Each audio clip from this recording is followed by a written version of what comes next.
নদিয়ার মায়াপুরে ইসকন মন্দিরে পালিত হচ্ছে শ্রী চৈতন্য মহাপ্রভুর 540তম আবির্ভাব তিথি।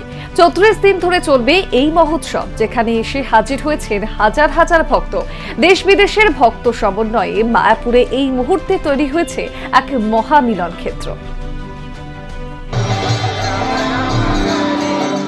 দেশ বিদেশের হাজার হাজার ভক্ত সমন্বয়ে শ্রী চৈতন্য মহাপ্রভুর 540তম শুভ আবির্ভাব তিথি মহোৎসব পালিত হচ্ছে নদিয়ার মায়াপুরে ইসকন মন্দিরে।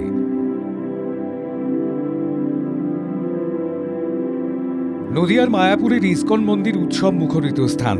সারা বছর একাধিক তিথিতে রীতিনীতি মেনে হয়ে থাকে বিভিন্ন অনুষ্ঠান, যার অন্যতম শ্রী চৈতন্য মহাপ্রভুর 540তম শুভ আবির্ভাব তিথি মহামহোৎসব। 34 দিন ব্যাপী চলবে এই উৎসব। দেশ বিদেশের ভক্ত সমন্বয়ে মুখরিত হয়ে ওঠে এই উৎসব। ইসকন মন্দিরের সন্ন্যাসীদের মতে যত দিন যাচ্ছে ততই সনাতনী ধর্মের সঙ্গে যুক্ত হচ্ছেন বিদেশিরা। ধর্মীয় স্থান হিসেবে বেছে নিচ্ছেন মায়াপুর ইসকনকে, পালন করছেন মায়াপুর ইসকনের রীতি রেওয়াজ। শুধু তাই নয়, সনাতনী ধর্মের দীক্ষা নিয়ে গলায় পড়ছেন তুলসীর মালা। বিদেশি রেওয়াজ ভুলে গিয়ে সনাতনী হরিনাম সংকীর্তন করতেও দেখা যাচ্ছে অসংখ্য বিদেশি ভক্তদের।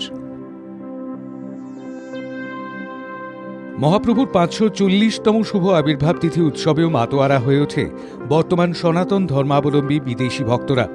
মায়াপুর ইসকনের চন্দ্রোদয় মন্দিরে প্রতিদিনই নিষ্ঠার সঙ্গে রাধা গোবিন্দের পুজো পাঠ হয়ে থাকে। শীতের মরশুমে ভক্তদের আগমন হয় বেশি, পাশাপাশি পর্যটকদের উল্লেখযোগ্য স্থানও হয়ে ওঠে এই মায়াপুর ইসকন। বর্তমানে ব্যবসায়ীদের ক্ষেত্রেও উপার্জনের মূল কেন্দ্রবিন্দু এই মায়াপুর ইসকন মন্দির। যত দিন যাচ্ছে ততই সেজে উঠছে ইসকন মন্দির।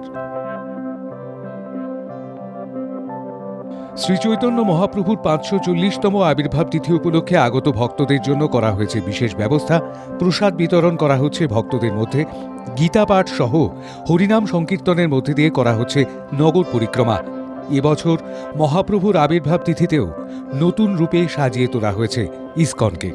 নদিয়া থেকে মাধব দেবনাথের রিপোর্ট, বাংলা জাগো।